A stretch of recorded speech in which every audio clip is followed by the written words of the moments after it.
Februari kita boleh saja mengecewakan karena tanggal 14 bikin blue.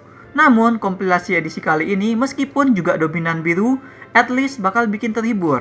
Karena itulah hebatnya film, tidak perlu bagus untuk menghibur. Tapi juga jangan salah, daftar ini juga memiliki beberapa film yang sukses, bagus, dan menghibur. Mari kita lihat satu-satu.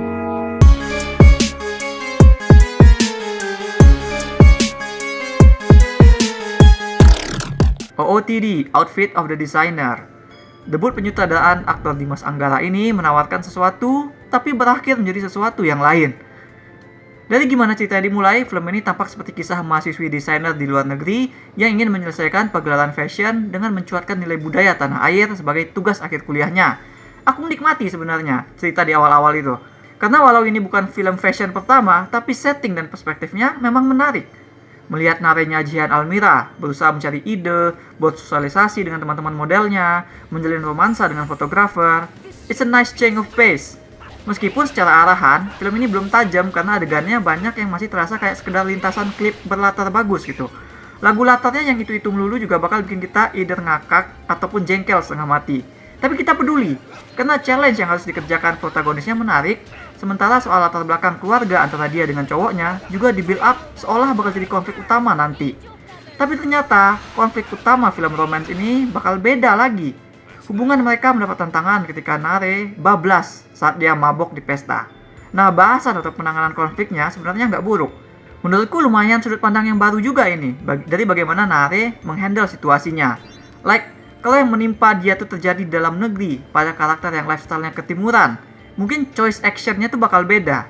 Jadi poin plus sebenarnya adalah film ini ngasih sesuatu sudut pandang yang campuran dari Nare yang orang Indonesia tapi juga punya cara pandang yang lebih, katakanlah, ke barat-baratan. Cuma ya itu tadi, film ini kayak masih banyak skrup yang longgar gitu. Dan naskahnya juga masih melebar sehingga jadi kayak dua cerita dalam satu, alih-alih melebur dengan mulus. Aku berikan 5 dari 10 bintang emas untuk OOTD. Memory. Orang yang gak bisa lupa bertemu dengan orang yang pelupa. Kalau ini film komedi, mungkin premisnya cukup segitu. Tapi yang dibuat oleh Michael Franco ini bukanlah komedi. Jadi, seolah premis tadi itu dia kasih layer terus, dilapis terus. Jadilah sebuah kisah cinta paling menyembuhkan yang bisa kita tonton tahun ini. Seorang perempuan yang masih dibayangi trauma dari kekerasan seksual yang dialami waktu kecil, bertemu dengan pria dengan gangguan demensia. Cara film menangani yang diderita oleh masing-masing karakter benar-benar subtil tapi lantang. Aku nggak ngerti tuh gimana cara ngungkapinnya dengan tepat. Tapi di sini kita tuh sekali lihat karakternya Jessica, kita tahu dia punya trauma dan itu bikin efek nggak enak ke kehidupannya sekarang, ke orang-orang sekitarnya sekarang. Film ini nggak ragu menggali ke keluarga, ke anaknya, ya kan? Tapi juga nggak lancang dalam melakukan hal tersebut. Timing penceritaannya begitu pas. Pertama kali Sylvia dan Saul ketemu, aku sampai rasanya nggak sanggup nonton karena di awal itu Sylvia yakin Saul lah kakak senior yang dulu pernah melecehkan dirinya di sekolah. Lalu terbuka akar permasalahan trauma Sylvia itu bahkan bukan di peristiwa di sekolahnya dengan Saul tersebut. Nah, film ini ngehandle begitu besar dan banyaknya raw emotions. Dan perlahan emosi-emosi itu digodok, dileburkan, diademkan. Makanya ngelihat relationship mereka, rasanya tuh healing banget gitu. Walau mungkin kita nggak ngalamin yang tepatnya terjadi kepada para karakter, tapi kita bisa ikut merasakan healingnya mereka. Saat mereka tuh saling have found each other. Nonton film itu kayak ngelihat kayu bakar kebakar api, tapi perlahan apinya padam dan berangsur kayu tersebut tumbuh lumut dan daun-daunnya menghijau kembali. Maka aku berikan 7,5 dari 10 bintang emas untuk Memory. Night Swim. Keluarga pindah ke rumah baru, rumah tersebut ada kolam renang yang perfect sekali buat terapi kaki ayahnya dan juga buat tempat main anak-anaknya. Tapi ada sesuatu pada air di kolam tersebut yang menarik orang-orang tenggelam ke dalam. Nah, cerita horor keluarga ini sebenarnya simpel, ya kan? Kayak cerita tadi Ghostbumps. Namun sutradara Bryce Maguire ternyata menemui kesulitan mengembangkan horor ini.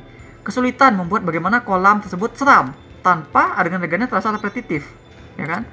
Sehingga makin kesini tuh film tuh adegannya kayak mengada-ngada gitu. Jika kita melihat drama keluarga di baliknya, kita bisa melihat sumber masalah dari penceritaan film ini, yaitu sudut pandangnya. Bayangkan jika The Shining, tokoh utamanya bukan Jack Torrance. Bayangkan jika kita hanya melihat si Jack sebagai orang yang gila, yang jadi gila, lalu pengen membunuh keluarganya, tanpa benar-benar kita dibuat menyelami kenapa dia bisa begitu. Nah, kayak skenario itulah Night Swim bekerja. Film ini anehnya justru berpindah dari galian sudut pandang ayah ke ibu. Begitu si ayahnya mulai berperilaku aneh. Jadi kentara kenapa film ini horornya nggak kerasa, malah cenderung membosankan. Ya kan? Karena ya siapa juga yang bisa membuat 3 orang dikerjai oleh kolam renang tanpa membuatnya jadi itu-itu melulu gitu kejadiannya. Nah, penggalian harusnya datang dari karakter ayah. Horor harusnya datang dari konflik dia yang ingin sembuh, sehingga dia tertarik nurutin kata-kata kolam, tapi ya pertaruhannya adalah keselamatan keluarga yang lain. Film nggak gali ke sini sayangnya. Maka aku berikan 3 dari 10 bintang emas untuk Night Swim. No Way Up. Satu lagi film horor atau teror di air. Dan sayangnya film yang ini juga nggak bagus banget. But at least Claudiova tahu dia sedang bikin cerita yang konyol, sehingga film hiu masuk pesawat ini berjalan mantap di garis standar rendahnya tersendiri. Ya kan, karena bagaimanapun situasinya, di mangsa hiu tetaplah sebuah kejadian mengerikan, ya kan? Menambahkan setting pesawat yang tenggelam dengan beberapa korban masih hidup dan harus segera berenang ke permukaan sebelum pesawat itu beneran terjun ke dasar, hanya akan menambah hal-hal yang tidak logis yang harus dilandaskan oleh Fah sebagai pembuat film kepada kita. Jadi pada intinya sebenarnya film ini sama kayak pesawat di air itu. Udah nggak ketolong. Sutradaranya cuma bisa ngasih something supaya kita bisa lebih sedikit betah menontonnya.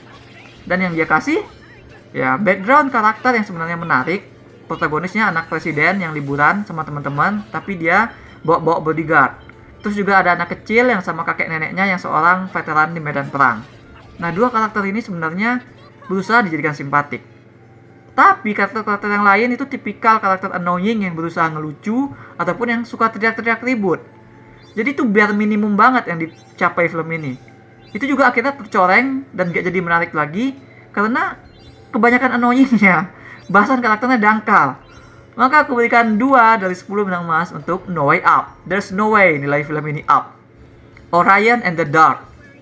Seorang anak kecil bisa takut gelap, bisa takut bicara di depan kelas, bisa takut nyapa anak yang dia sukai, bisa takut jatuh saat terluka, bisa takut dimarahi orang tua. Banyak pokoknya hal-hal yang bisa bikin anak-anak kecil itu takut.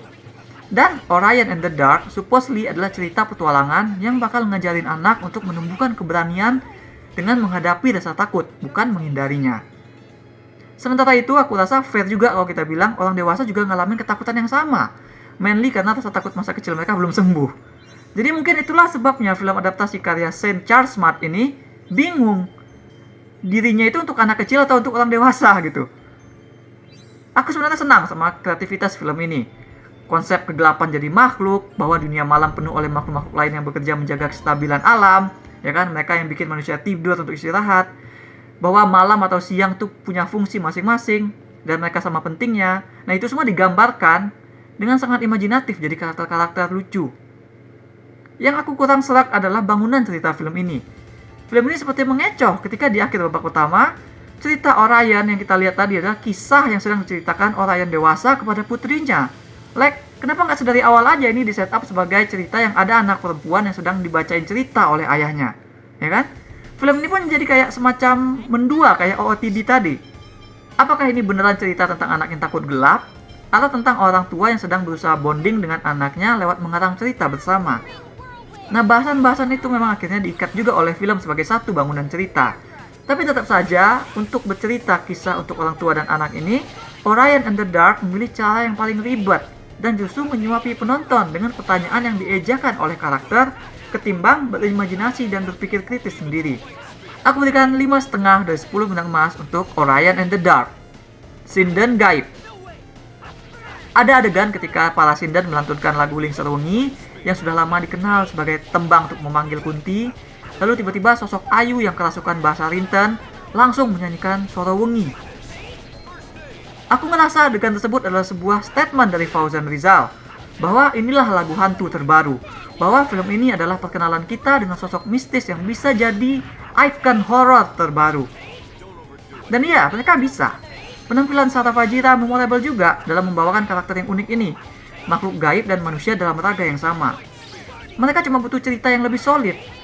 Karena film ini, yang katanya diangkat dari kisah nyata ini, seperti terkena penyakit yang sama dengan film-film lain yang diangkat dari cerita orang asli, yaitu terlalu mengistimewakan si sosoknya. Dalam artian, cerita kurang menyelami, melainkan hanya sebatas sosok itu menarik karena hal apa yang ia lakukan. Kita nggak diliatin siapa Ayu sebelum dia kesurupan. Kita nggak tahu jernih personal dia apa. Kita nggak tahu apa peristiwa kesurupan Buster Linton bagi dirinya, ya kan? Kenapa mereka memilih bekerja sama di cerita tuh hanya karena faktor dari luar. Alih-alih menggali karakter unik ini, film malah pindah fokus ke drama 3 orang yang sedang menyelidiki dan hendak menolong Ayu yang kesurupan. Film cuma menjadikan karakter unik Ayu sebagai sarana untuk peristiwa-peristiwa horor yang standar lah dilakukan oleh film horor pada umumnya. Jadi menurutku film ini benar-benar sebuah missed opportunity dalam penggalian sosok yang berpotensi jadi ikon horor baru. Aku berikan 4 dari 10 bintang emas untuk Sinden Guide. Sankos. Menarik sekali gimana Laura Chin menceritakan hubungan antara remaja perempuan dengan ibunya dalam Sankos ini. Kita tahu anak cewek dan ibu itu sering banget udah kayak tinggal tunggu waktu berantem. Sylvia di Memori tadi juga berantem dengan ibunya. Dan berantem mereka itu selalu adalah soal komunikasi yang gak kena. Makanya cerita keluarga kayak gini tuh bakal mengaduk-aduk emosi.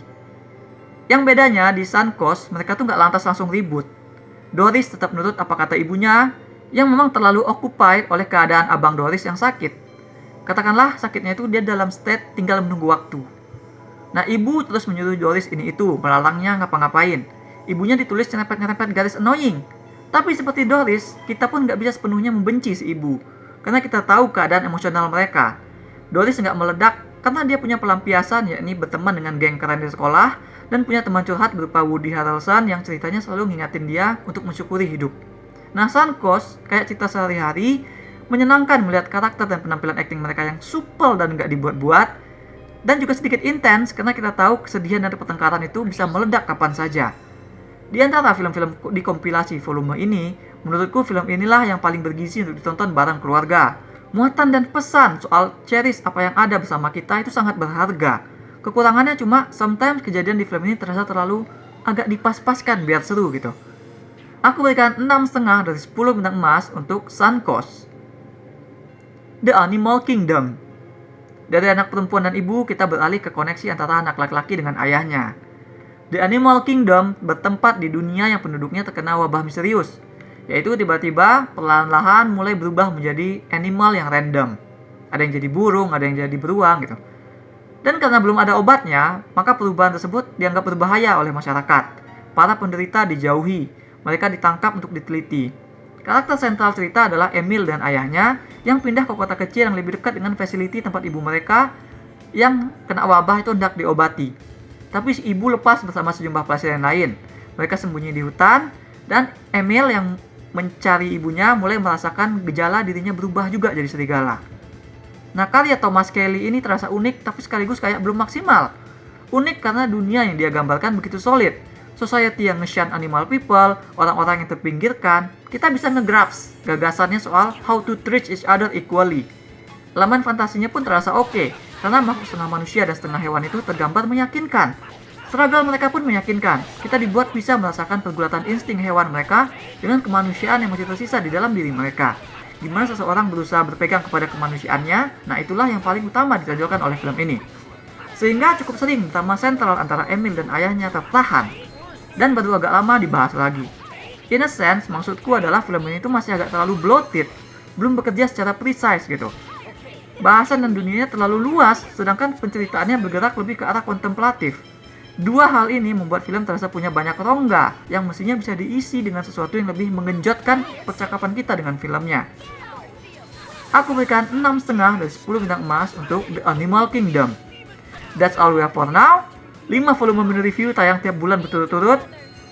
Mungkin ini karena semangat tahun baru, tapi aku must warn you, karena bulan depan dan bulan April mungkin review di channel ini nggak sebanyak bulan-bulan ini, karena biasanya kalau mudik lebaran aku jarang bisa nonton film. Jadi kesempatan ini mau aku gunakan untuk mengucapkan selamat menuju bulan puasa. Thanks for watching. Jangan lupa hit like dan subscribe supaya ketinggalan review-review dan playthrough lain.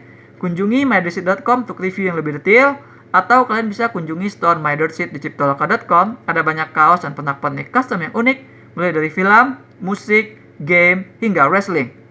Thanks for watching. Remember in life, there are winners and there are losers.